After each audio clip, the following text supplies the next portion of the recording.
TCM shop. Latu, Barada, Nikto.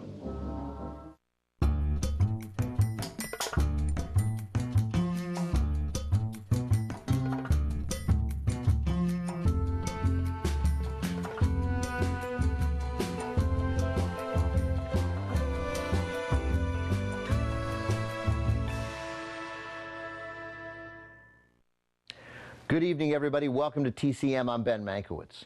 Tonight, we're celebrating a genre of filmmaking too often overlooked, documentaries. As powerful as a fictional story can be, there's nothing quite like the power of a revealing window into reality. And the 5 films we'll have over the next several hours provide such a window. We begin with a film from the dynamic duo of cinema verite, Albert and David Maysles.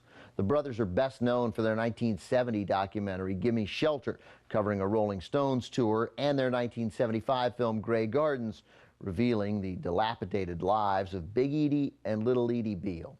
But before those films, the Maysles had a breakthrough with a sobering documentary about the daily grind of door-to-door salesmen. From 1969, it's Salesman. The movie follows 4 salesmen with descriptive nicknames. There is Paul the Badger Brennan, Charles the Gipper McDevitt, James the Rabbit Baker, and Raymond the Bull Martos. Their product, ornate Bibles that run $49.95, $50 for a Bible in 1968. That's when the movie was shot. Their market, poor or working class Catholic families who can barely make ends meet. It was a hard sell.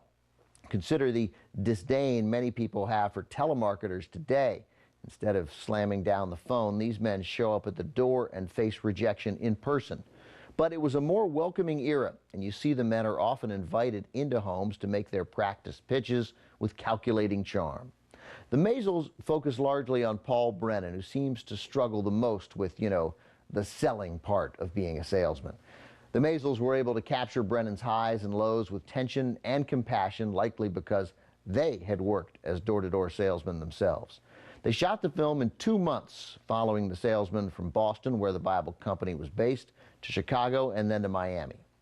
When released, Salesman was hailed in the New York Times as, quote, a social document and one of the best examples of what's called cinema verite, or direct cinema. Its power hasn't dissipated in the 26 years since. From 1969, here it is, Salesman.